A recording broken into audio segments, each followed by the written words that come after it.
Warning, warning, warning. Your brain is about to engage. Open your ears, close your mouth, and open your mind. Ladies and gentlemen, Vyzygoth's Grassy Knoll. Well, if I asked, folks, you're listening to this on July 4th, and with us is somebody I'm sure you're very familiar with, and if you aren't, boy, you got something in store for you. And once again, revisiting the Grassy Knoll is the Informer. Man, how you doing?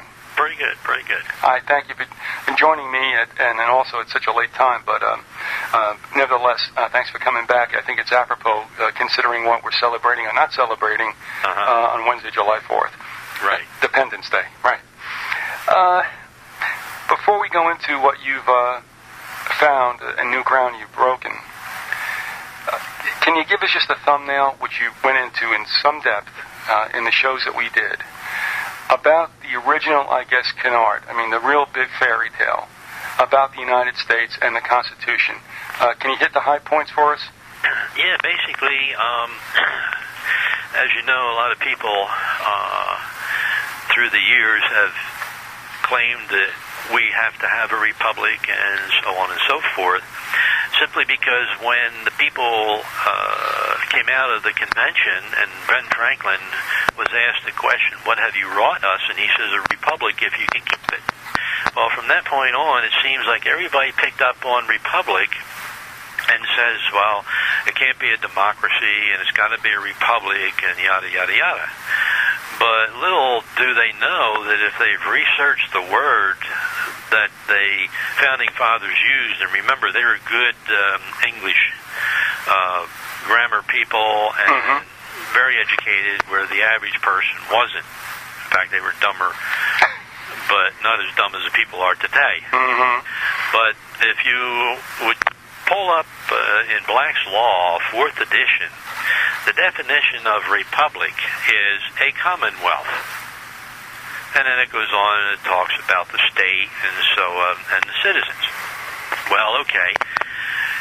The key in understanding any dictionary is to look at the words that, like it says republic, and then right after it, it says a commonwealth. Okay. Now you know that a commonwealth is defining a republic. So now you've got to go and you've got to find out what is a commonwealth. Okay? That's easy enough. You just go look up commonwealth, and in the commonwealth it says a public or common weal or welfare. This cannot be regarded as a technical term of public law, though it's used in the political science. It generally designates, when so employed, a republican frame of government. Okay, so now you know that you're talking about a commonwealth and a republican. And, you know, it says, in the latter sense, the official title of several of the United States, as Pennsylvania, Massachusetts, Virginia, and Kentucky, would be appropriate to them and all to be called a commonwealth, which it is when you look at, like, Pennsylvania is called a commonwealth and so on and so forth. It then says sometimes it may denote the corporate entity or the government of a jural society or state possessing powers, and then you say, okay, well, let's see how they are using it, and it says a corporate entity or a jural society, and now you have to go and look up a jural society. So, you know, it just keeps building and building until you get what they're actually talking about when he said a republic. And a jural society, it says the sphere, jural sphere, is to be distinguished from the moral sphere, and the jural society is used as a synonym of state or organized political community. All right, so now you know you've got an organized political community, and they refer to the state quite often. So you just say, oh, well, let me go see what state says. And in the state, they have a lot of things under state. One of the component commonwealths or states of the United States of America. Its term is also applied to governmental agencies. The people of the state in their collective capacity is considered as a party wronged in a criminal deed. All right.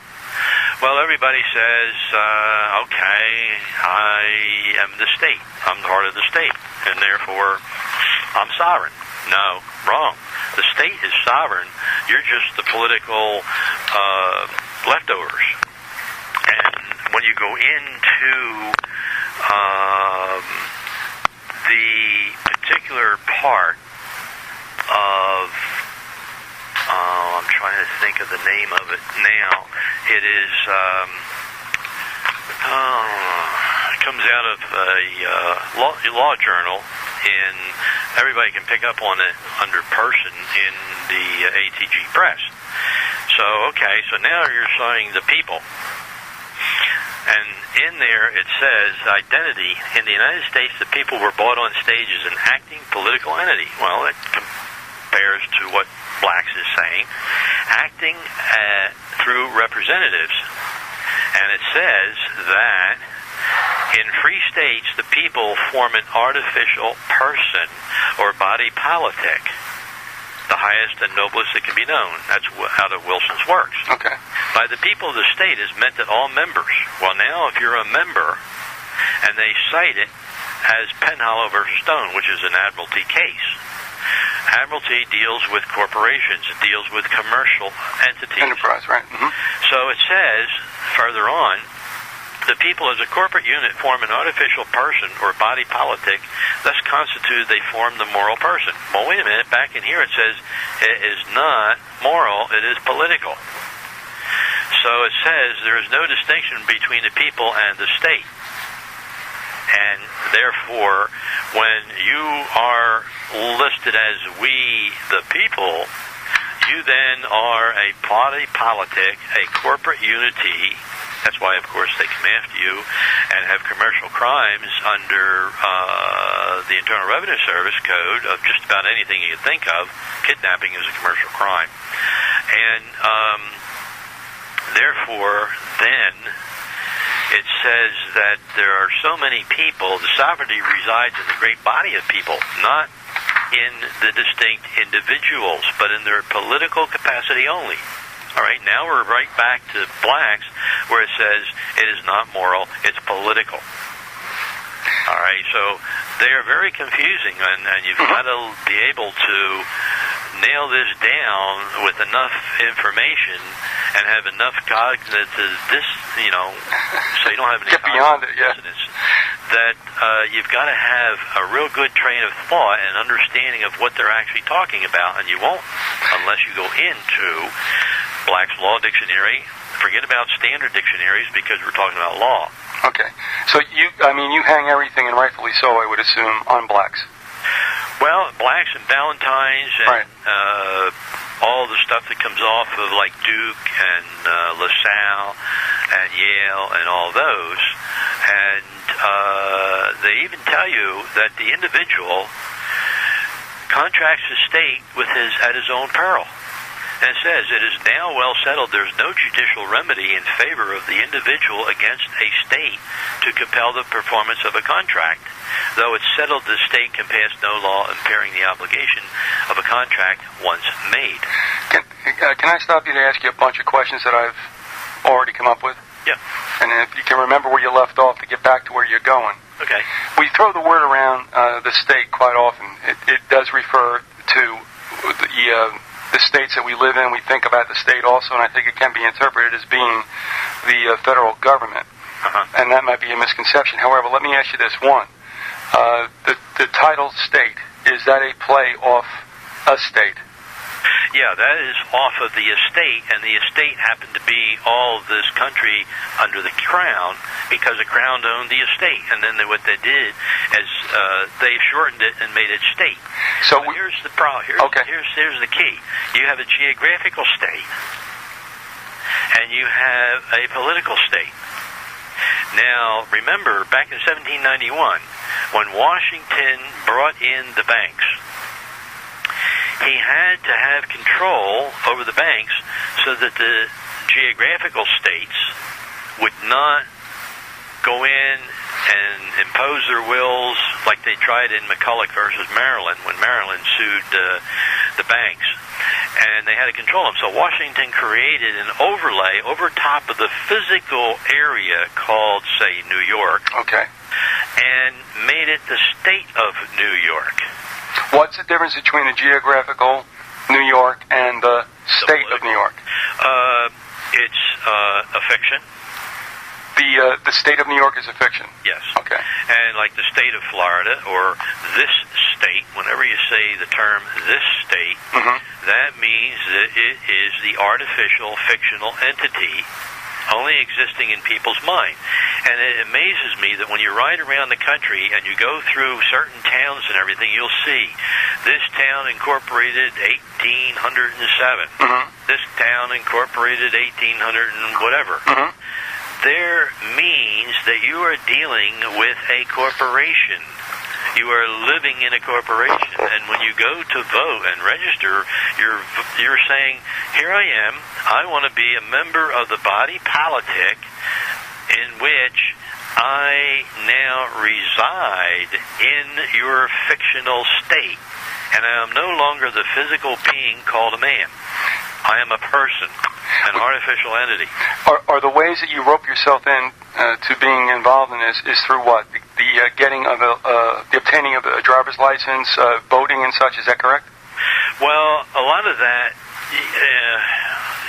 it's kind of complicated, but it is. Yeah, basically, you can be a physical man and not have any ties in voting or nothing like that, and you don't claim that you have a representative in Congress and yada yada. But now, when you go down and register your car, you got to have insurance before they'll register your car. So you go to the insurance company, and right there is Admiralty. That's commerce. You say, I need to register my car, but they won't register it unless I get insurance. Okay, well, what do you got? I got a 1980 Oldsmobile and da-da-da, and serial number and all this. So they issue and give you insurance. You go down to the motor vehicle and say, here, I got insurance on the car. Right there is when you prove that you are now leaving the physical state of being a man and becoming a person to which all statutes are written under persons. You never see a statute for man and woman, although they trick the people into believing that, oh, well, person means either gender. No, wrong. The Lord didn't create persons. The Lord created man and woman. He didn't create a fiction. Right. And if a lot of people go read the word person, in law, the word man does not exist, but person does exist, and it is not the physical man, the physical being. So person refers to a fictional artificial creature. Entity. Yes. So in other words, here's what happens then. Through perhaps DMV, motor vehicles, through perhaps even marriage. Once you enter into a contract, you're caught. Yeah, because now you are under contract law, and you're not under natural law, but the courts are designed to be where I just found that what is the meaning of judicial proceedings and ecclesiastical law, which goes in not only in ecclesiastical law but every other law. And we just got these books, and it's astounding that no court can be called a court unless it operates under the foundation of natural law. Oh, what's natural law? Are we talking about divine law, that which is imparted through the scriptures? Well, the law of nature, of which Lysander Spooner, you can get a good rendition of what he's talking about, and he does go in and mention natural law, which is the law of nature, and you can't deny the law of nature. And it says in these books that we're reading right now, and I'm not that well versed on it. I mean, I had this idea from way back when, but now we've got it in actual print. And there is another researcher in New York and me, and one other fellow that is delving into this now, and we're coming up with so much stuff that, it's mind-boggling. Well, going back to the state also before we leave this, because I've always wondered why some states call themselves commonwealths and others just call themselves states. Is there anything of any kind of impact that one state calling, one geographical place calling itself a commonwealth is different from those who call themselves states? No, it's just whatever terminology that they want to bring up. The old New York and New Jersey didn't call themselves commonwealths, but Pennsylvania and Virginia did. Mm-hmm. And you can always go riding through Virginia and see the Commonwealth of Virginia when you cross the state line from North Carolina. Right. Or Maryland going in, because you cross over the Mason-Dixon line, and it seems all the states down below the Mason-Dixon, generally, except for Pennsylvania, call themselves commonwealths. Mm-hmm. All right, but there is really nothing telling. No, there's no difference between a commonwealth and New Mexico calling itself a state. Now, because if you look at the word and the phrase, state of New Mexico, the little word of, that is a key to understanding everything, because that is, for the most part, in standard dictionary definitions, you won't find it in Black's or any law dictionary, means belonging to or emanating from, such as the old thing, are you of your mother and father? All right, that means that the mother and father, you belong to them, and you came from them. You were generated from them. Now, if you look at state of, and then it says, like, New Mexico, all right?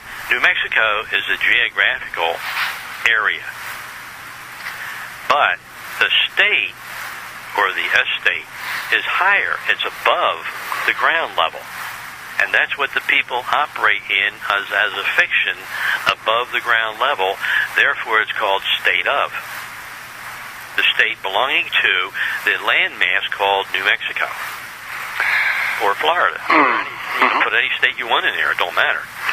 And a lot of, in the statute law, they say that this state, or the state of, and it's all capitals. You never see a standard writing. It's all capital words. State of North Carolina. I had an argument with the Attorney General deputy in North Carolina at one point in time, and I nailed his hide to the wall when I says, well, how come you're talking about North Carolina as a geographical area in your letter to me, and yet your letterhead says all capitals, state of North Carolina? Now, which is it? He never come back to me. Never responded to that. All right, and I would assume, all right, let me get this straight, you would rather deal with the geographical place known as North Carolina. Yeah. And you don't want to deal with state of North Carolina in caps. Or this state, when they call it this state. Because that is the fiction, that they can only deal with other fictions. That's why they took the man out of his status of physical being and put him in the capacity of a person who is a fictional entity, existing only in the minds of man. But does that also rope them into being employees? Sure. Of the state and or federal government? That's right.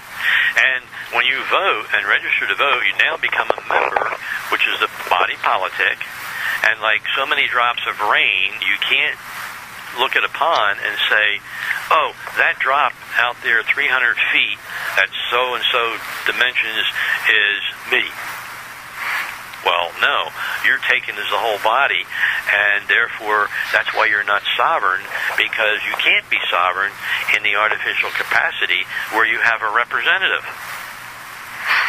All right, so what's the telling point then? If you adhere to a certain place from which promulgates a representative, you're cooked. Yeah, right. And a lot of people say, oh, it's my Constitution. Wrong. They never created it. It was never ratified by any people of the United States, never ratified by any people of the states, when the states had their own Constitution. And you can go back into the original constitutions of each particular state, especially the 13, and you'll see that in the bottom of the footnotes, now you'd have to go to the Constitution annotated in the state, not just plain old Constitution. You'll never find it. You got to go to the Constitution annotated, and usually you can find that in the State Archive building that houses all the original documents. Okay, you might find it in a state library, in the biggest state library that you got, in the Capitol, which is where I found it, and it says this Constitution was never ratified by the people. It was never presented to the people. It was just done. So therefore, now they created a corporation. And going back to what Montgomery wrote, the reason why they had to create the corporation was because it was still under the control of the Crown, and the Treaty of Peace didn't give up the land or anything. It still retained the land, and it only gave the people their freedom, and that was it. Treaty of Peace, you're referring to... 1783. Yeah, the one that was drafted by King George? Right. Yeah. Well, I mean, we talked about this. Isn't it bizarre? If we win the war, how come they draft the terms? Yeah, because if we won the war, the troops would not have been in here till 1812, and they all carried their guns. They didn't give up their weapons. Nope. Now, you look at MacArthur when we bombed Japan, senseless, and on the aircraft carrier, when he signed everything, Japan couldn't even have guns in their own country. Mm-hmm. There was no army. They couldn't have an army. Well, yeah, we understand. Exactly. I mean, the thing is, there were no spoils of war for the fledgling United States. No. It was business as usual. Yep. Give back to the Tories the stuff you stole from them. Yep. Yeah. And real quick, not to go on about it, there's a lot of views on why, and they may be all correct, why the War of 1812. What is your take on the reason why we had that thing? Well, the reason why they had the war is they had to go in and destroy a lot of the documents in Washington. And once they did that, the original documents, especially like the 13th Amendment that you hear about. Well, the old 13th Amendment. Yeah, the old original 13th Amendment, which was in a lot of the state constitutions. I did some research all the way up to 1844. Was in the books. After 1844, in any library I went into, I couldn't find it in any of the previous books, 1845, 1850, 1860. It didn't exist.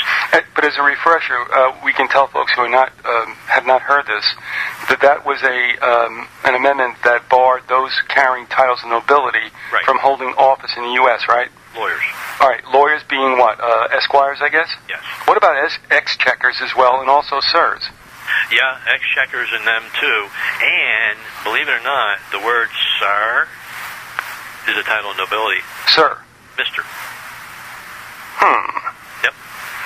Is that short for something? Like master or something like that? Yeah. They'll even tell you in genealogy when you look at Mr. and all that, and it was under a squire. It was just under a squire, but higher, not as high as a gentleman. And remember, all those founding fathers referred to as gentlemen, weren't they? All right, so that means that we being misters are hoi polloi. Yeah. Okay, we're rabble. Yep. Okay. Let me ask you this. When the colonies did decide or didn't decide to become amalgamated in this United States of America, was something lost when they lost the title colonies into state or commonwealth? Yeah, because they were under a confederation, and the confederation was so much better than what they did. And that's why they had to do that, to destroy the confederation, creating this new convention where they were, colonies. And then what happened is their first constitutions of the originals were called colonies. They weren't called states. No. And then what happened was when the United States Constitution was drafted, in the second drafting of the state's second constitution, they were putting in the beginning a capital S for state. Mm-hmm. They had to amend it, and you can read it in every one of the constitutions. They used a small case state because they were under subjection of the United States. All right. Couple things. One, going back to what you said about the banks and such. I've read a lot and I've heard a lot about. Let's face it. Washington has almost been deified. Right. George, right? Sure. Okay. I think we've been poisoned, as Don Henley said, by these fairy tales. Yeah, there's a lot of myth out there that you cannot break people because they were brought up with it, they were taught it in school, they were taught by their mothers and fathers, and it was just a perpetual lie all the way back to 1700s. Well, and people just cannot grasp that this government, quote, I call it RICO anymore. When I refer to all my emails or anything, it's a RICO establishment. It is. If you read Title 18, 1961 through 1963 in their sections, you will see the exact thing that the government is creating these statutes for the so-called mafia corporations. They actually fit the definition to a T. Mm-hmm. Well, so, actually, when it says, "Oh, well, we got to have a Republican form of government," you got it, and the people don't realize it. It's a corporation. That's it. All right. Well, there's a good point too. Let me stop there because, and there's another thing I want to throw back in. But just because you've mentioned that, let's look at that because people will say, well, if the representative form of government is a trap as well, then what in the world are basically citizens to do? What do we call down? I mean, I think I know, but I'm going to ask you. Well, you've got to break that, quote, citizen person status. And you see, an artificial can't have a status. Only a man can have a status. And if you read in the LaSalle book, in the person on ATG Press, under the Informer's article called Person, I mean, it's hard to explain it on the air. You've got to read it in print. All right, let's do that right now. We've not talked about your website. I've got it up right now. We're looking at ATG. That's Alpha Thomas George. Press.com. You go and you click on the section for the Informer. Uh-huh. All right, now, as we're looking around... you just follow down until you see just the word person. There's one word. Okay. Down in, I think it's the government section. Mm-hmm. I forget where they put it. That's all right. And if you click on person and open it up, you'll see it's quite lengthy, but it's the exact quote out of the book. Are we talking about excise taxes, person, and taxes? Oh, there's everything in there. Is that it? No, it's just... There's another one? Just the word person. Just scroll down till you find the word person. Oh, I would like to go into the heading scumbags, too, but that's for another time. Oh, yeah. Oh, jeez. Okay. All right. They are, but... Oh, yeah, all right. I'm there. Just hit person. I got it. The Informer person. I'm there. Uh-huh. All righty. Now, click on person. Mm-hmm. And it's DeWitt. One of the authors is DeWitt. And it's from the LaSalle. It's volume 2 or 3 from the LaSalle University. DeWitt is one of the authors, the professors of law. Why, and people are going to want to know this, and I don't blame them. Yeah, it's by James DeWitt. Gotcha. Why, you've named a number of institutions, and one that has always popped up, of course, in our conversation right now is LaSalle. Are some of these universities more legally astute than others as far as what they contain? No, they're all about the same, but the ones that are more bold is like the Avalon Project. Yes, very good. That's from Yale. Yep. Yeah, and they tell you the truth, but they know that the American people they're not cognizant of the words and terms. That terms are used in law and words aren't. Well, so let me ask you this. I have a friend that says whenever I find things that are in print, well, why would the conspirators state that kind of thing? I'm saying because people aren't paying attention. That's right. Hence, with Avalon, they can tell you the real deal because they know most of America is asleep and won't go there. That's right. And even if they do tell you the truth, well, it don't look like the truth because... Right, in practice, in practice, what I've been taught, let's go somewhere else and look. Mm-hmm. They don't know what they're looking for. All right. If they understood the foundation of the whole fraud, I mean, people would pick up on this like, flies and stick on the fly paper.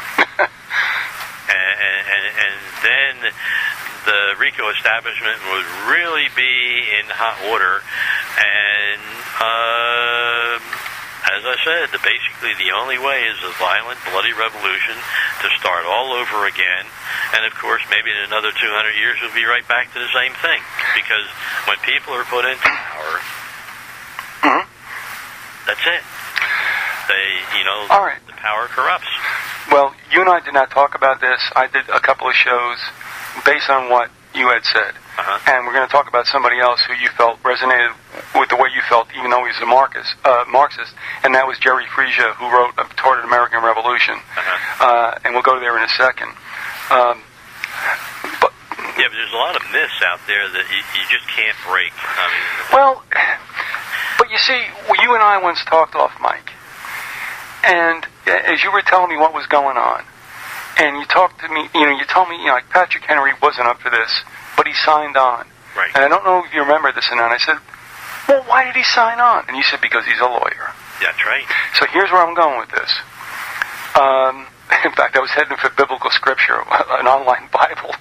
Okay. Where Jesus says about, 3 times he talks about the lawyers, and it's not good. Right. Okay. Yeah. But you said to me that he was that's the only time that the Lord wished woe upon them, the lawyers and the scribes and the Pharisees. He put them all in the same group. That's right. Put them all in the same group. And just think about this.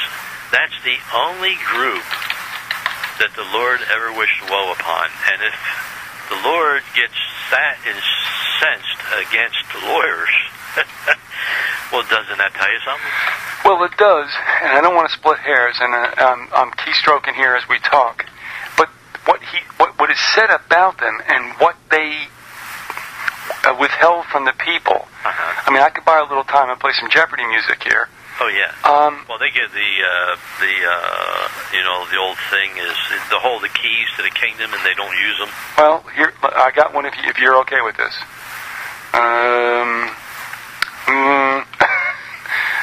All right, hold on. It's hard when you're trying to find something you know. Well, I mean, obviously I don't want people to hang in there and wait for me to do this stuff. Okay, let me just say this. In Luke 11:46, he said, and he said, meaning Christ, woe unto you also, ye lawyers, for ye laid men with burdens grievous to be borne, and ye yourselves touch not the burdens with one of your fingers. Right. Do you want to give us a little breakdown on that? You mean what he was saying? Well, why do the lawyers lay men or burden them with those grievous things, and yet they were never involved in it? In other words, am I looking at the fact that they allowed conflicts to arise? Yes. And sought no mediation until they created an occupation that could come in and say, okay, we can mediate this. Yeah, because that's what's called barrity.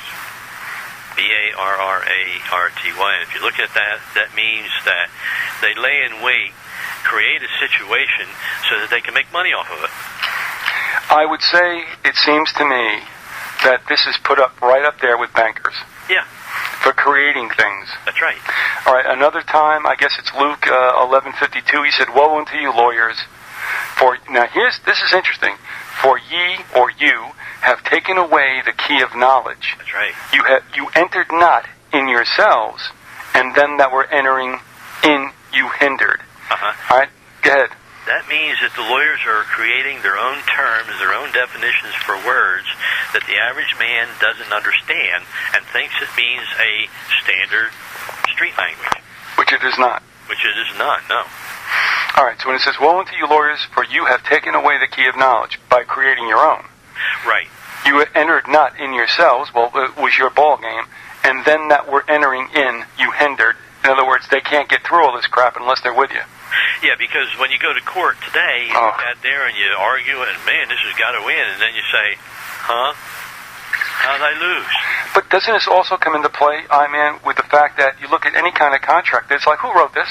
That's right. Who wrote this crap? Everybody dies and gives up before they get to the end of it. Yeah.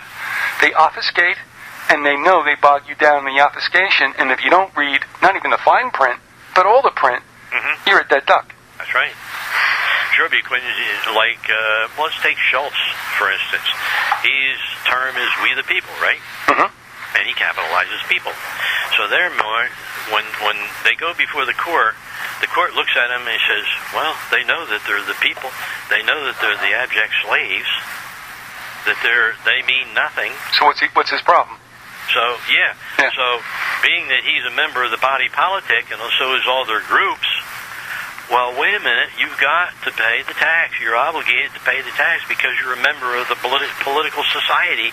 You're the artificial entity, and you can't claim natural law rights or God-given rights, which is natural law. So, we're not dealing in natural law. But I mean, we're not a court. Well, we're a court, but we're a contract court, and you contracted into our realm. Therefore, you have to abide by it. And if you look at it, it's similar to a corporation like IBM.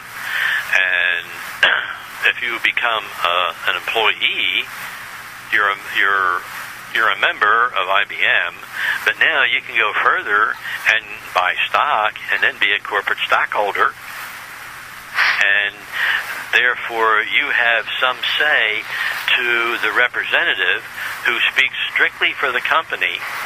Just put the United States in here, or a state, and therefore his only duty of obligation is to make sure the corporation exists and makes money for the stockholders so they can get dividends, right? Mm-hmm.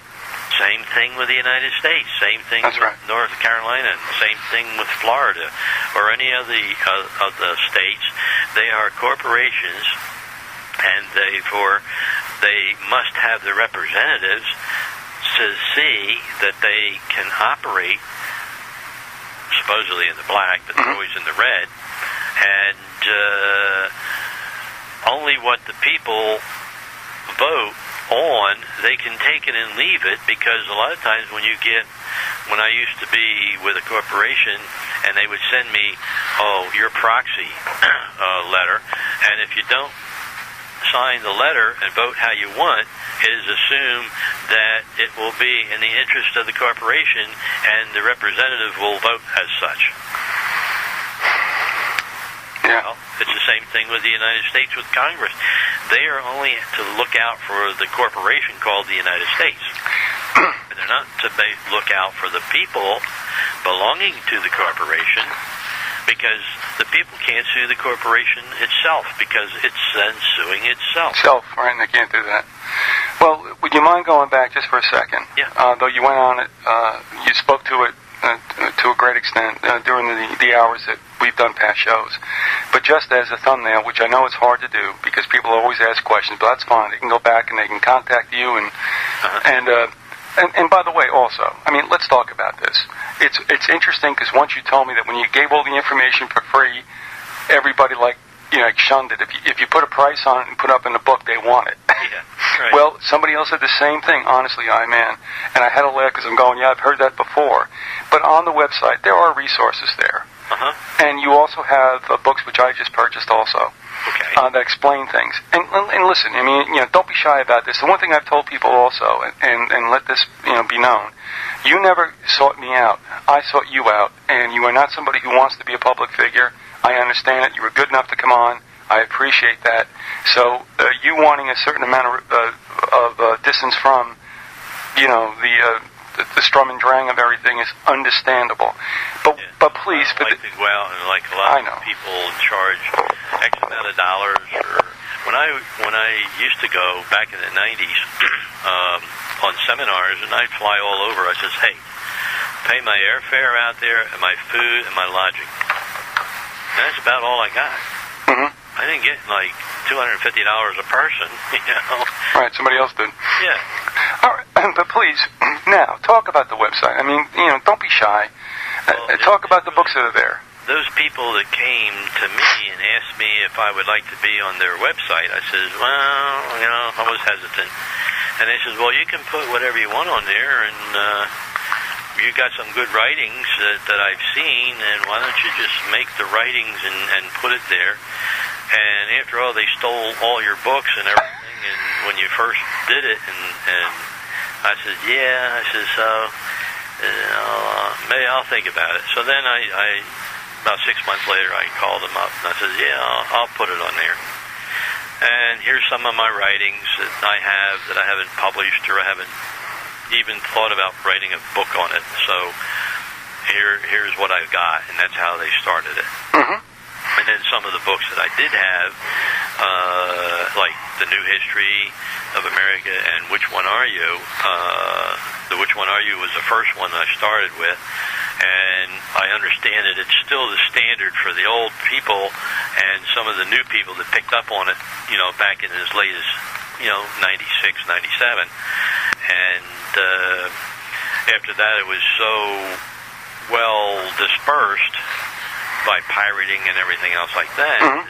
There was a bunch of lawyers out in California that tried to break the book and, argue different points within it, and they couldn't. And so then, I guess, about 3 or 4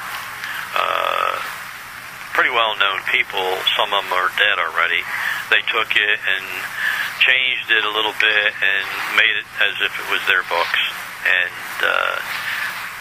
oh, well, what are you going to do, So, anyway... But you are on... I mean, let me ask you this. I don't know... I don't know, and I'm not going to ask who ATG Press is, but they seem to have done right by you. Well, that's against the grain. Right. That's what the ATG needs.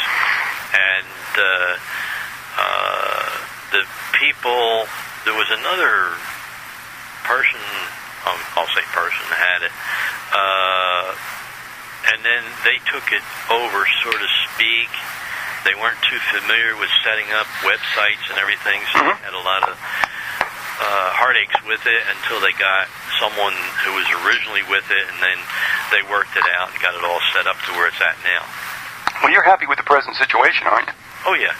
Okay, it looks good. I mean, it's very ordered. There's not a problem. And so, I just had sold so few of the Which One Are You that when they ran out, I just didn't bother because I didn't have any more money to buy another 1,000 books.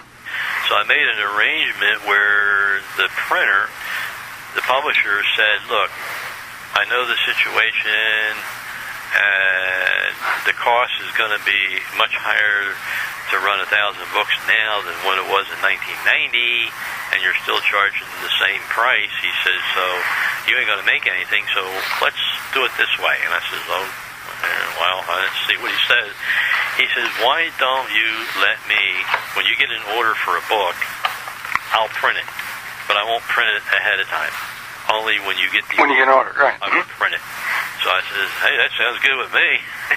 He says, so you get the money for the book, have him send you the money. He says, and you come down to me, and I'll print it up, and then you pay me for the book, for my printing costs. Okay. And I says, oh, that's fine. All right, so it's an equitable situation. It was a good, equitable deal. All right. And so, folks, please, by all means, go to the site. Go to atgpress.com, and, of course, as I always have, and as you well know now, because this show's going up, you know that site, that link rather, will be underneath iMan Show.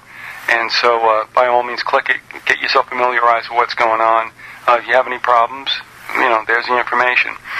If you don't mind, to go back, and this is the one that's going to, it's a big kicker, and you well know it, and that is using semantics to play games with the United States of America and America.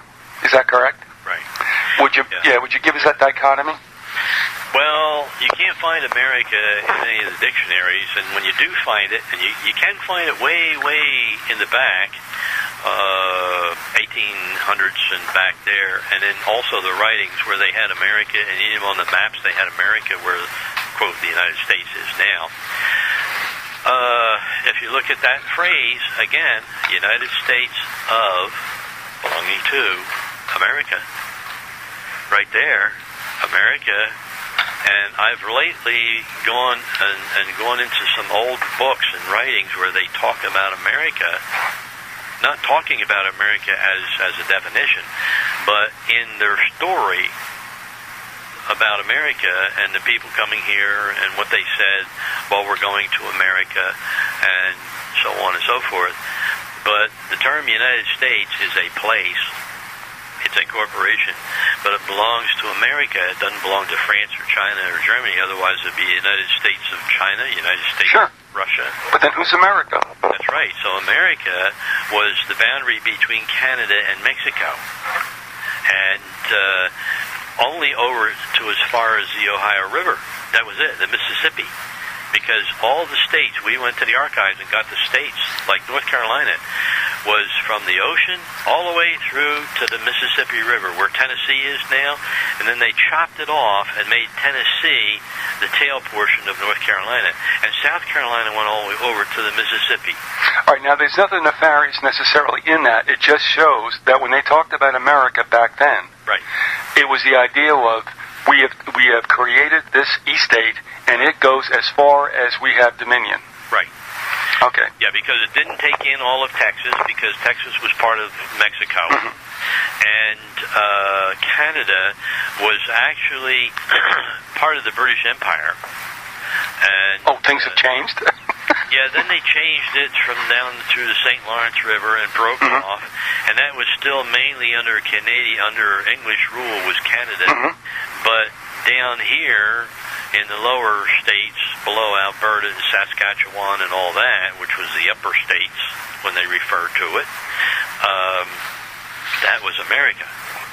And it was because, remember, there's no United States yet. There's only the colonies. That's why they call it America.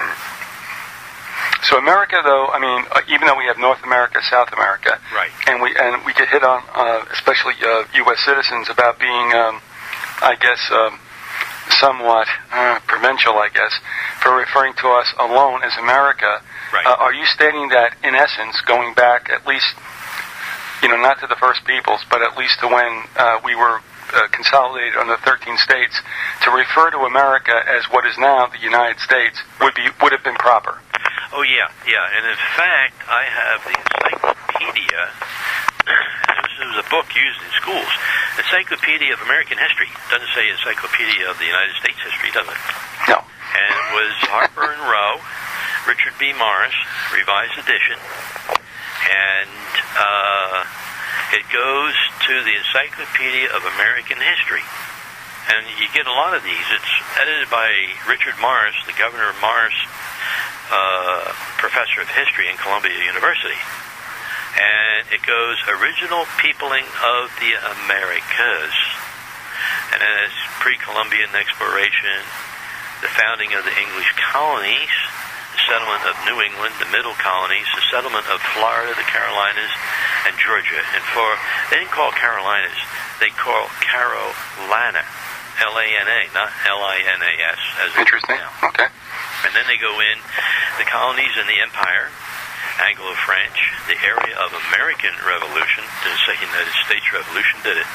The early national and antebellum periods, the War of 1812, the War of Mexico, the Civil War and the Reconstruction Acts, and domestic issues from Hayes to Wilson, the United States in world affairs, the Spanish-American, the United States in World War I, domestic issues, goes all the way up to presidents and their cabinets, and the United States. This book was up to 1945, mm-hmm. and that was it. Then it goes into tropical chronology and federal land and legislation and policy since 1789, population and immigration, the Constitution and the Supreme Court, the American economy, public finance, science. And it's got 400 notable Americans in the biblical. It's got maps and charts of everything in here. And what book is that in? This is the Encyclopedia of American History, Richard B. Morris, by Harper and Row. And let me see if it's got a... this book tells you everything. Is this a volume set, or is it a one-book thing? No, it's one book. Okay. And it's published for, Encyclopedia. It is copyright 1963, 1961. And the Library of Congress card number is 61-10213. Okay. Now, if I can... It really goes everything back and forth, and gives you when the first bank come in, mm-hmm. and actually the real bank of the United States and the states came in 1841, and how that was destroyed by the Whigs, and then reinstituted in 1846, and all the way up to its demise when the Federal Reserve took over and become the fiscal agent. And then when it was abolished in 1921, I mean, it gives every detail. What was abolished in 1921? The Independent Treasury Act, which was the real banks for the United States that dealt in specie, and they always had to have hard cash, hard money, gold, and silver. Okay, so they abrogated that, and that's right. Then took the Treasury Department and the Treasury, the real U.S. Treasury at the time, and abolished it, and all the Treasury officials then went to a newly created office called GAO. Oh, jeez, okay. Right? And then the Federal Reserve took over as a fiscal agent in 1921 because of the Act of 1920. That's the name of the Act, 1920.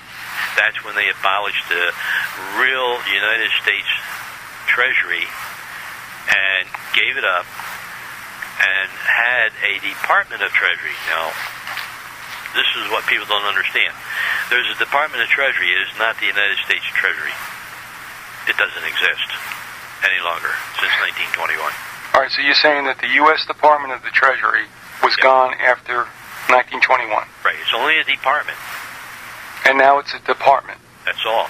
And so what's the telling thing about its break from calling it the United States? Well, it's a Treasury, and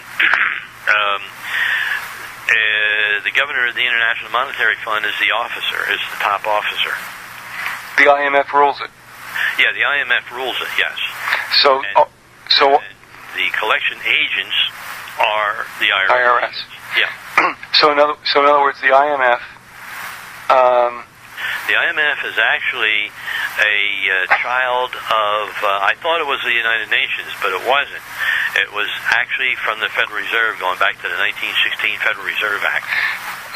But what does the Federal Reserve serve also? In other words, does this somehow, some way? Oh, well, the Federal Reserve is the fiscal agent for the United States Congress.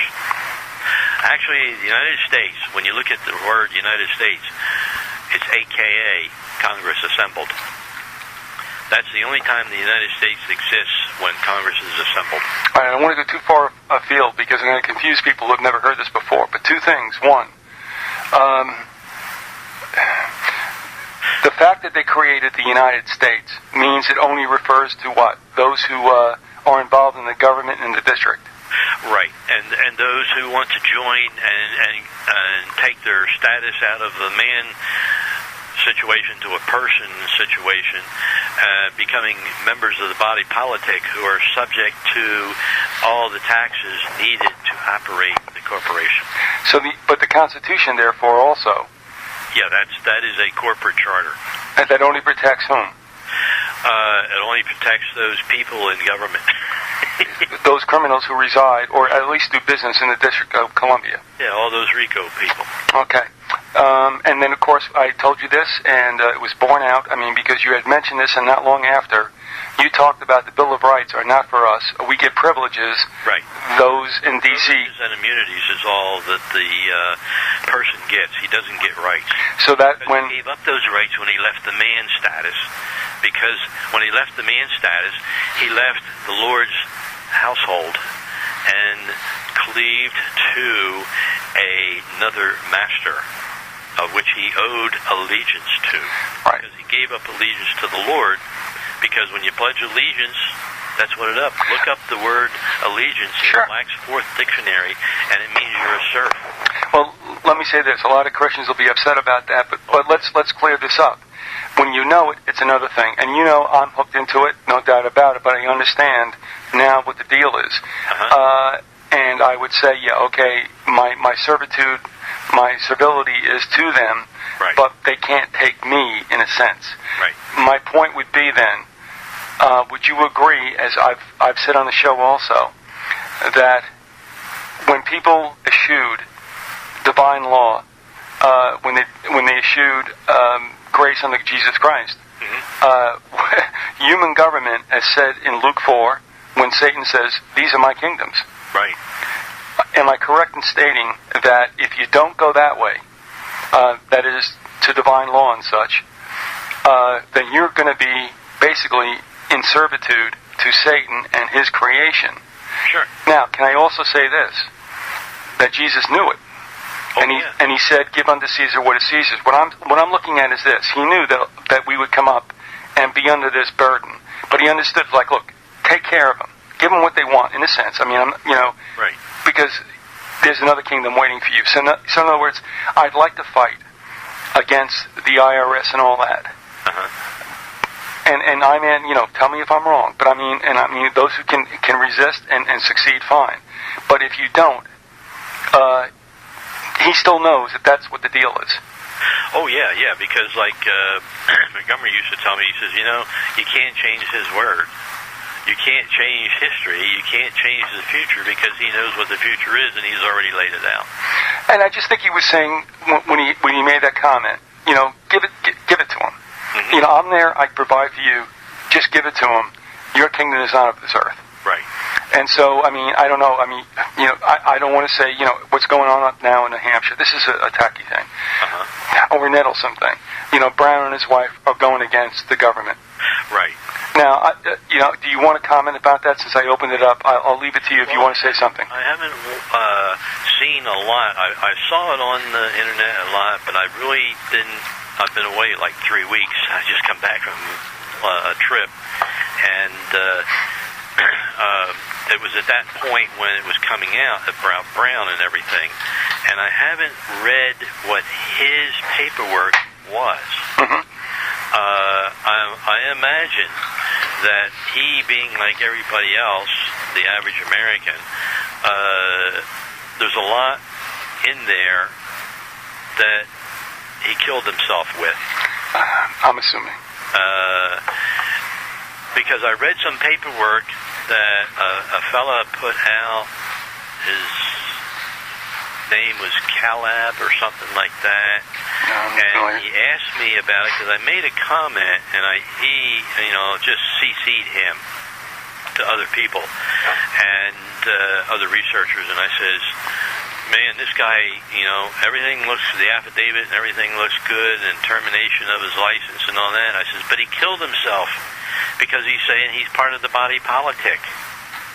He's saying one thing on one hand and the opposite on the other hand, and these guys that are in the court, they know what's going on. They're sitting back here and saying, another dummy. All right, so in other words, he actually roped himself back in. Yeah, he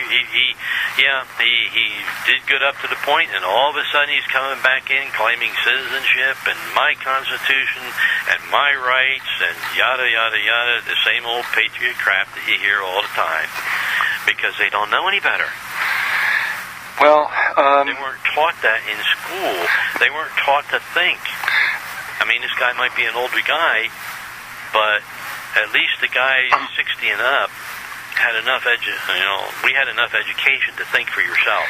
We weren't taught, well, shut up and just do as I say, right, because I'm telling you this, and I don't want no argument. And the kids don't argue with the teachers today. All right, I mean, I'm going to argue with the teachers. No, that ain't right. Well, I mean, I'm saying this, not you, but after we spoke for some time, and I read certain things and blah blah blah. What I came down to the fact was the whole thing has been a fiction. Oh yeah. I mean, yes. It's one of the biggest myths ever perpetrated on a large mass of people. Well, and again, off mic, you and I spoke, and I mean, you were listening to me as I was kind of like awakening, and I said, so in other words, those of us who consider us patriots, blah blah blah, want to take back something we never had in the first place. Yeah. Okay, and I'm okay with that. And I'm over it, and that's okay. Yeah. But you realize, and I'm saying this is not you. Give me the email, not yourself. Right. And that is, what you see now, I think, are show hosts who are making money over propagating the idea that we, one, can beat this, which we can't, and two, we can take back, which we never really had. Right. It's a halcyon thing to think about. Everybody harkens back to the days of Washington, but I'm saying, hold on. Take a look, folks. You know that the history was sanitized and screwed with. Why do you hang on to the Santa Claus idea of Washington? That's right. And it's okay. I'm all right with that. Mm-hmm. It's always been elites, and the rest of us. I mean, I always think back to Monty Python and said, how can you tell he's a peasant? Well, he's got shit on him. Yeah. I mean, I'm sorry, but you know what I mean? It's like, it's clear, guys. I mean, it's the same thing from the monarchies of Europe, and don't be upset. I mean, they just brought it over here. Yeah, that's all they did. And, until people admit to themselves and really understand it, nothing's ever going to change. I just got some email over of what they were doing in different states, and some of the recent rulings that just came down. And one of the fellows, the researchers, and what I was telling you about in New York, he says, I don't know when it's going to happen, but people are going to get fed up when this stuff happens. And he sent me a whole list of everything across the country that was going on. One woman is, she only owns half her house, and now she's... Yeah, I heard about that. Did you see that? Yes. Good luck with that. Yeah. Jeez. I hope it's a 2-bathroom edifice. Yeah, at least 2 bathrooms or a bathroom half. That'll be fun. And about seizing the cars in California, and how not to commit yourself to Title 18, 1001, lying to the government, and how they, are doing that, and they're doing away with the silence now. You can't come up and say, I remain silent. All right. That just came through a recent court decision, I guess in the past week. And I don't have it here. I think if I still kept it, I think I do. I'll email it to you. I appreciate that, but again, and I'm just going to, you're staying over, and I appreciate that as far as the hour goes. But two things. One, so in other words, let's face it, our founding fathers realized in the convention that when they dissed the Articles of Confederation, they knew what they were creating was still a very elitist document called the Constitution that kept them very much safe. Yeah, because that's what happened. Is the king said, well, if you don't do this, I'll run a blockade against America, and I'll seize all your property over here in Europe, and you won't have nothing. Then what was the crown's advantage, though, in doing that? Because the king actually couldn't give the land and the freedoms and everything that they were claiming that they got, because the heirs, the office found, was still here. He still had the heirs, and it was under the old natural law of passing down to the family members the property. He couldn't give away the property. It was in trust. So you're saying by what took place and what he threatened would happen if it didn't, let's face it, Britain especially, but the monarchies of Europe still had their tentacles into this newfound land. Oh, definitely. Most definitely, yes. All right. And if you go into looking at the history of the great American fortunes, you'll see how everything was run. It's by Gustavus Myers. And I found that some of the fellows said that you can get it online. Wow. Okay. And it's a 700-page book. All right. What are the search terms under which somebody could find that? It's called the what? The History of the Great American Fortunes. By Gustavus? Yeah, Gustavus Myers. And would that be M.Y.? Yeah, it's a New York Modern Library in New York. Is it M-Y-E-R-S or is it M-E-I-E-R-S? M-Y-E-R-S. Okay, good. Well, I'll be looking for that. Library edition was 1936, published by Random House. Do you find, I-Man, that there are works that told us exactly what's shaken, and of course, because they've not been suppressed, they've not been promoted, and you can find them in libraries, but you got to go looking for them because they don't jump out and tell you, here I am. Yeah, that's why I keep telling, I used to tell people, I said, don't take my word for it. When I made my first book, Which One Are You? I said, look, don't take my word for it. Go and search it for yourself. This is what a lot of lawyers did in California when they tried to, knock the book. Not one of them has ever knocked the book yet. as far as the truth and what is there. I mean, it's self-evident. It's right from the government's own documents that they can't rebut. I'm going to get a little out there, but I think you'll understand it and you can address it as you wish, and of course you will. And that is what I've looked at is that with all the literature that's been out there, even down to, I guess, the 16th century, maybe the 17th century, not going back all that far, this landmass was known about. I think it was coveted. I think that whatever enterprises and people came here wanted it to be a certain thing. I think that Bacon was probably right in referring to it as I think it was thought of in the old world as the New Atlantis. Right. I think, and as you well know, even in the Garden of Eden, when Satan was cast down here, you'll find Satan and you'll find God. And no matter where you go, there will always be the yin and yang. Right. My point is, when they came to the New World, as much as it was promoted, and perhaps to a certain degree, correctly so, as an escape, a haven, etc., etc., you don't go anywhere where you don't deal with the serpent. Right. And I think that we have been hoodwinked into believing that we were God-breathed, that God shed His grace on me, because I'm saying that, Jehovah doesn't care about nations, He cares about people. Right. All right.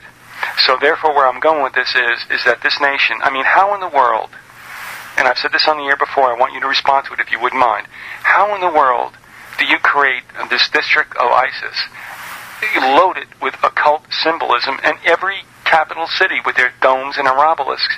How do you do that and turn around and say, God shed His grace on thee? Your take on that rather expansive broadside. Well, I would say that anybody that believes in that is living in La La Land. And believes in what? That we were God-breathed? That God shed His grace on thee? On the country. Yes. You don't shed the grace on the country. You shed the grace on the people. That's right, the hearts. That's right. Yeah. Because a country is nothing. It's an abstract, inanimate object. I mean, it doesn't breathe. It doesn't have a soul. No. And we're not bound by the Old Testament law, which understood boundaries and such. We understand that's it. I've seen that pulled out a lot about illegal immigration. We don't need that. My feeling is that was then. Get off the law. You're under grace. Right. And that changes things. All right. If you agree with that, then again, we look at what took place. And let me ask you this. Our founding fathers, I don't know how many were Christian. Like I said, you looked at that work toward American Revolution, and it resonated with a lot of the stuff that you and Montgomery had come upon. Right. The guy's a Marxist, okay, fine. That's not the answer either. But at least he called it what it was. Right.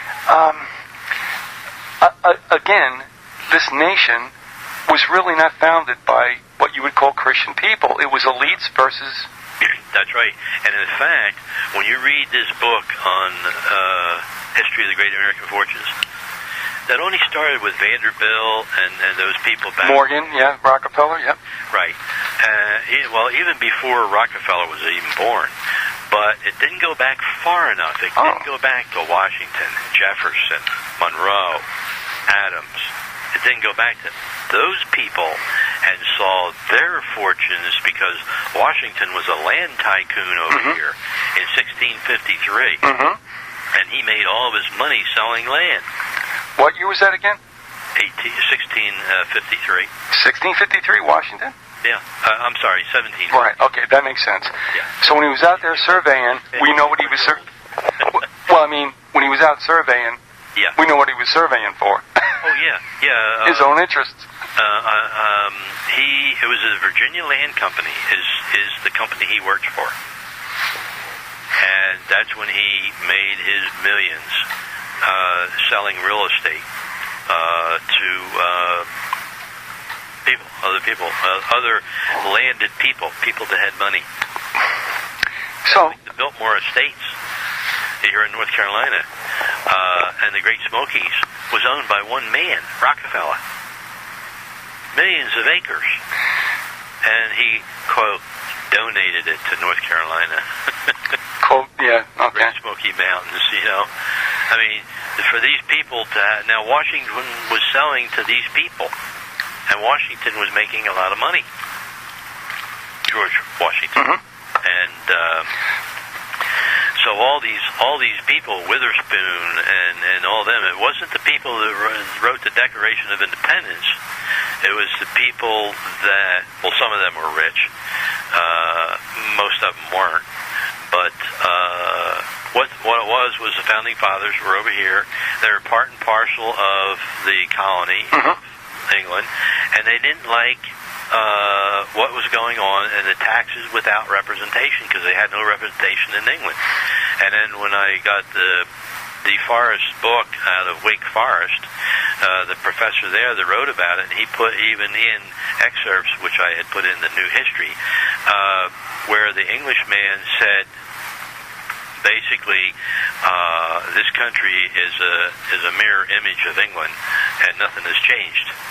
And then one of the guys come over on the golf tournament and asked, how do you like your representation now with your taxation? Yeah, because, I mean, as soon as we became, this federated nation, which I think was an experiment at World Federation, I think we are right. The first run of a New World Order. Yeah, because that's what it was, because actually people have to go back and read the entire Confederation itself, the history, the Constitution, whatever you want to call it, but the Articles of Confederation, when you read that, I mean, that was, you can see why they offshoot and made the contract called the United States Constitution that made it a corporation under the realm of the Crown without being called to the realm of the Crown. Right. Just like Ford Motor Company. Ford Motor Company, let me see. No, not Ford. Let me take GM. Chevrolet Motor Division. And let's say they went off, and there's Buick and Oldsmobile and Cadillac, the 5 divisions. Well, it's the same like 5 states. Right. And the United States, which would be GM itself, GM still controls Chevrolet division, no matter what the promotion is, and the scheme of everything, GM still controls it. Well, it was the same thing as here. It was a confederation of colonies still controlled by the Crown, by England.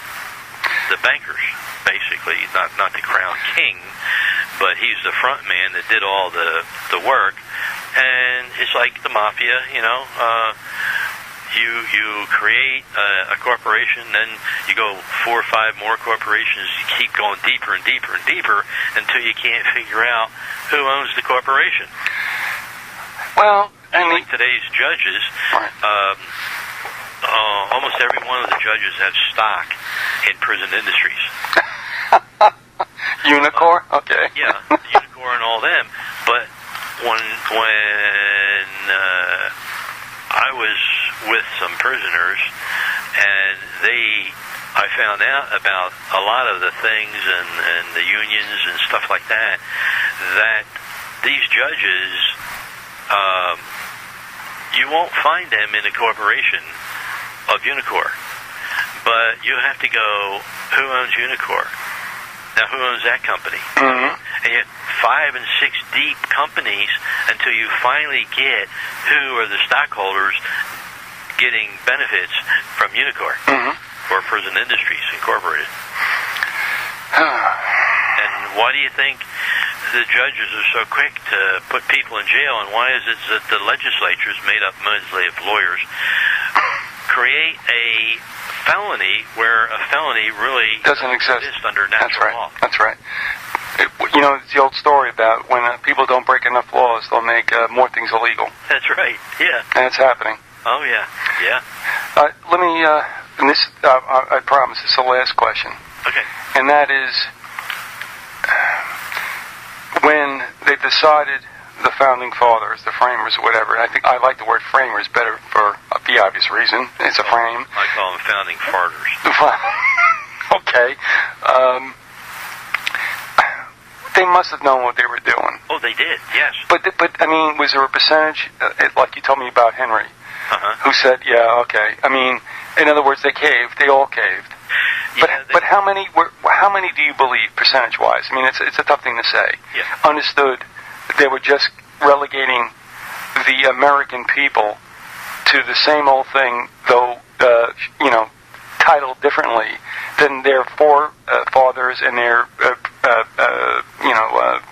former generations had suffered under monarchical rule. So, can you get a fathom as to how some of them felt? Not very many. Well, all the founding fathers knew, and all the anti-federalists knew. Outside of that, very few people knew. But I mean, Patrick Henry was right in the middle of that, and he gave in. I'd say 75 people knew, at least.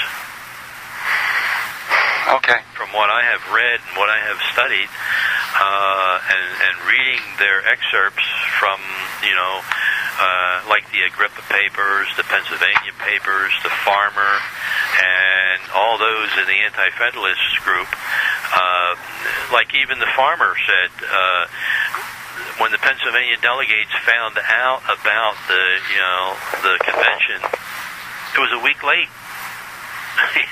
Yeah, right. Well, that's intended. It already took place, right. And they were up in arms that they couldn't go because they would all vote against it. So it was a rigged deal right from the beginning. Right from the beginning. Okay. And should we, as Americans, as U.S. citizens, should we be all upset? No, it's just the way that things go. It's the way of the world, is it not? It's the way of the world. In other words, take a look at what's happening today, and then fast forward 200 years from now, and those people will look at Bush as a tyrant. Yeah. And then everything that's happened from now until 200 years from now, the people are just going to slide along like the people of 1776 did. Well, I'll tell you what, it's going to get a lot worse, and I do remember the ending lines from a book by H.G. Wells. I think it was The Open Conspiracy, when he said that someday, somehow, in the distant future, of course, from when he wrote that, and which is still beyond us, he said that somebody will pick up a paper and look at what was going on, which we definitely love, and they'll say there was such a world. Yeah. Yes. That's what we're in today. Yes. And you cannot. Now, let me give you a real short reasoning here.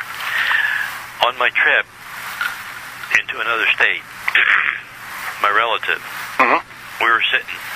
They took us out to dinner, and we're sitting around in a restaurant, and something came up about terrorism and something like that, and she said, and I didn't argue with her, and neither did my wife, and she said, well, if we had more laws, 9/11 wouldn't have happened, and we wouldn't all have to be afraid. Right.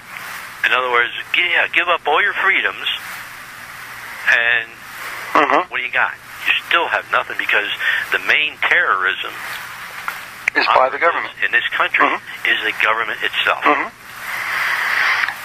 I'm in. All the laws they're writing is against the people here, not foreigners. It's under the guise of protecting the people from foreigners, but hey, look at what it is now. In fact, Lindsay, the South Carolina Senator? representative, just came out and said that there's so many illegals having so many fake Social Security numbers and cards that even the Social Security can't guarantee that what they have on their records is true. Even yours or mine. Sure. Well, I would remind you of this, and I'll send you this in an email because I've transcribed it because, for obvious reasons, you'll understand it when I just paraphrase it. Okay. Do you remember the movie A Man for All Seasons? No. Paul Scofield playing Sir Thomas More? No, honestly, I don't. 1967, and King Henry VIII can't make more bow to his wishes, and he gives him. He basically runs a bluff. Give in or get decapitated, and Moore calls this bluff, and Moore loses his head. But there was an exchange in that, and I will send you the exchange between him and his son-in-law. I don't know if this is ringing a bell at all, but Will Roper is a lawyer, and his son-in-law a firebrand. Oh, okay. And Roper says to Moore, he said, because they know there's a snitch in their midst, and they know it, Lord Richie Rich or whatever, and he says to him, why don't we throw him in jail? And Moore says, for what? he's not committed any crime. And they go into this thing, and then finally Moore, whether this really happened or not, but it was an exceptionally brilliant moment, I think, in cinema. And Moore says, and what would you do? Would you cut down all the laws to get after him? And Roper says, yes, I would. And then Moore says to him, and when the devil turned round on you and came after you, the laws being all laid flat, where would you hide? Yeah. All right, I don't need to explain it any further. Right, yeah. Right, and that's what we're facing right now, are we not? Yeah. And people don't realize it. You know, there are laws for your protection, and when you lay them all flat, the boogeyman has nothing at all now to stop them from coming after you. Right. Listen, it's always great to talk to you. I don't take it, very lightly when you do come on. I'm glad you came on on a shorter notice. But as July 4th hit me right between the eyes on our celebration of the Day of Dependence, I couldn't help but want you to come back. I appreciate that you did. I hope you didn't mind chewing the fat with us. Oh, no. In fact, I even forgot about the 4th of July because Lily says, she says, I think we have the 4th of July this weekend. And I says, I don't know. I forgot about it. Okay. That's how much, I don't even worry about it anymore. Well, listen, I hope you don't mind coming on. I think you don't because you do. But like I said, I never take it for granted, and I do appreciate it. And I'm probably going to bug you in the future for as long as time as we have. All right, I-Man, listen, thanks very much. Do have a safe week. Do have a safe holiday. And we'll talk on the other side. Okay. All right, God bless you. Bye-bye. You take care. Bye-bye.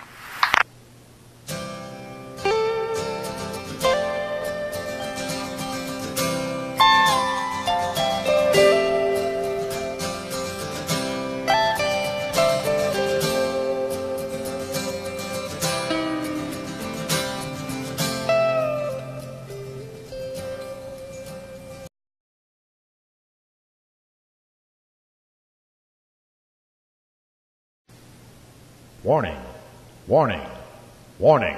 Your brain is about to engage. Open your ears, close your mouth, and open your mind. Ladies and gentlemen, Vyzygoth's Grassy Knoll.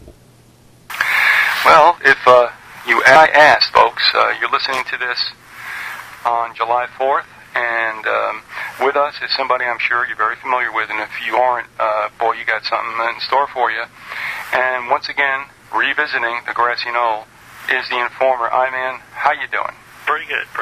I thank you for joining me, and also at such a late time, but nevertheless, thanks for coming back. I think it's apropos, considering what we're celebrating or not celebrating on Wednesday, July 4th.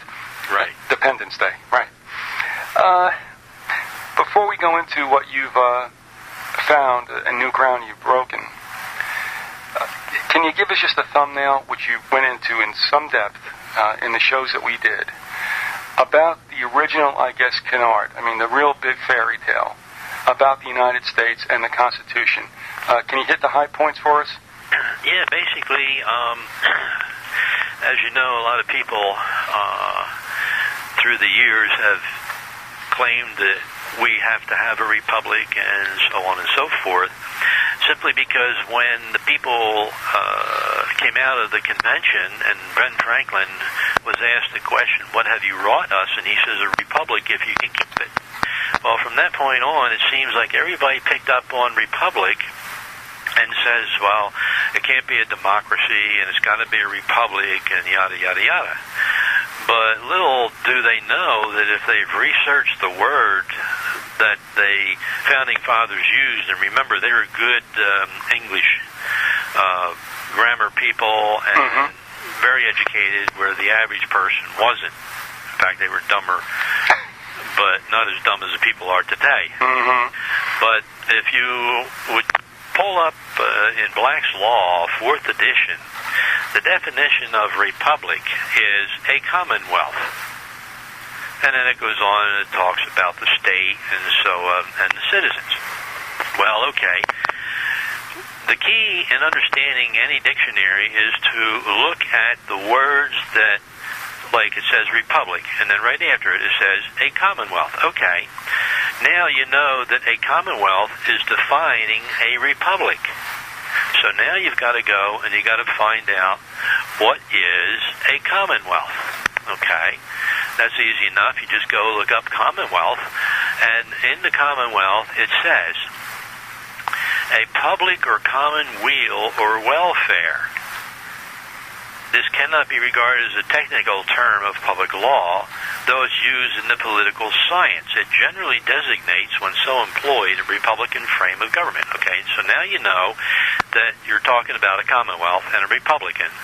And, it says, in the latter sense, the official title of several of the United States, as Pennsylvania, Massachusetts, Virginia, and Kentucky, would be appropriate to them and all to be called a commonwealth, which it is when you look at, like, Pennsylvania is called a commonwealth and so on and so forth.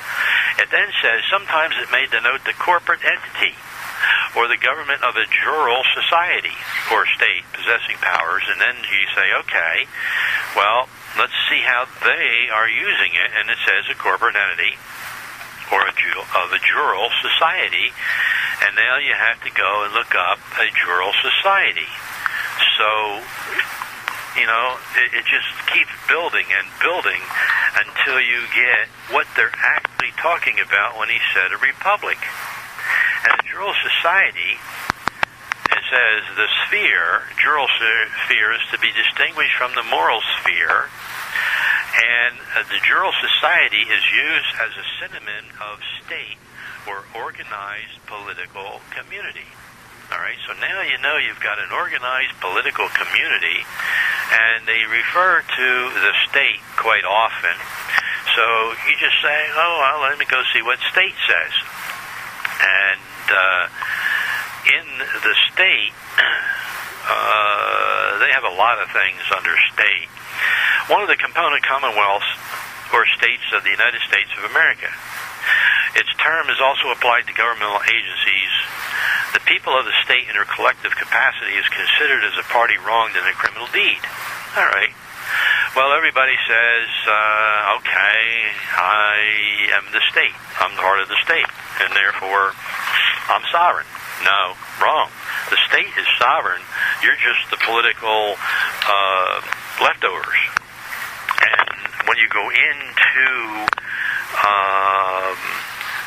the particular part of, I'm trying to think of the name of it now. It is,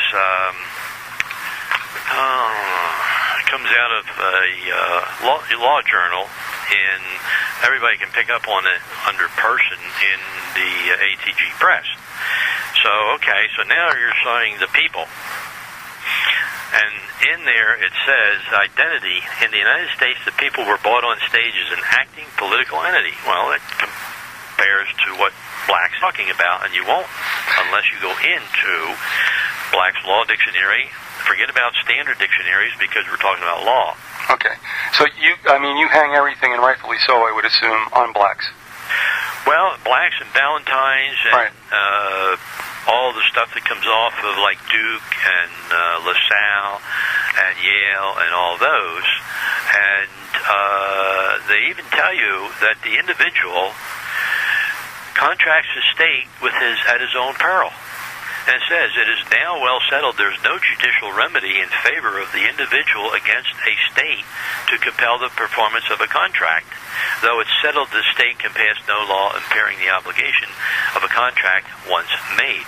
Can I stop you to ask you a bunch of questions that I've already come up with? Yeah. And if you can remember where you left off to get back to where you're going. Okay. We throw the word around the state quite often. It does refer to the states that we live in. We think about the state also, and I think it can be interpreted as being the federal government. Uh-huh. And that might be a misconception. However, let me ask you this. One, the title state, is that a play off a state? Yeah, that is off of the estate, and the estate happened to be all of this country under the crown because the crown owned the estate. And then what they did is they shortened it and made it state. So here's the problem. Here's the key. You have a geographical state, and you have a political state. Now, remember, back in 1791, when Washington brought in the banks, he had to have control over the banks so that the geographical states would not go in and impose their wills, is saying, acting through representatives. And it says that in free states, the people form an artificial person or body politic, the highest and noblest that can be known. That's out of Wilson's works. Okay. By the people of the state is meant that all members. Well, now if you're a member, and they cite it as Penhollow versus Stone, which is an admiralty case. Admiralty deals with corporations. It deals with commercial entities. Enterprise, right? Mm-hmm. So it says, further on, the people as a corporate unit form an artificial person or body politic, thus constituted they form the moral person. Well, wait a minute, back in here it says it is not moral, it is political. So it says there is no distinction between the people and the state. And therefore, when you are listed as we the people, you then are a body politic, a corporate unity. That's why, of course, they come after you and have commercial crimes under the Internal Revenue Service Code of just about anything you can think of. Kidnapping is a commercial crime. And therefore, then, it says that there are so many people, the sovereignty resides in the great body of people, not in the distinct individuals, but in their political capacity only. All right, now we're right back to blacks, where it says it is not moral, it's political. All right, so they are very confusing, and you've got to be able to nail this down with enough information and have enough cognitive, so you don't have any get beyond it, yeah. dissonance, that you've got to have a real good train of thought and understanding of what they're actually talking about.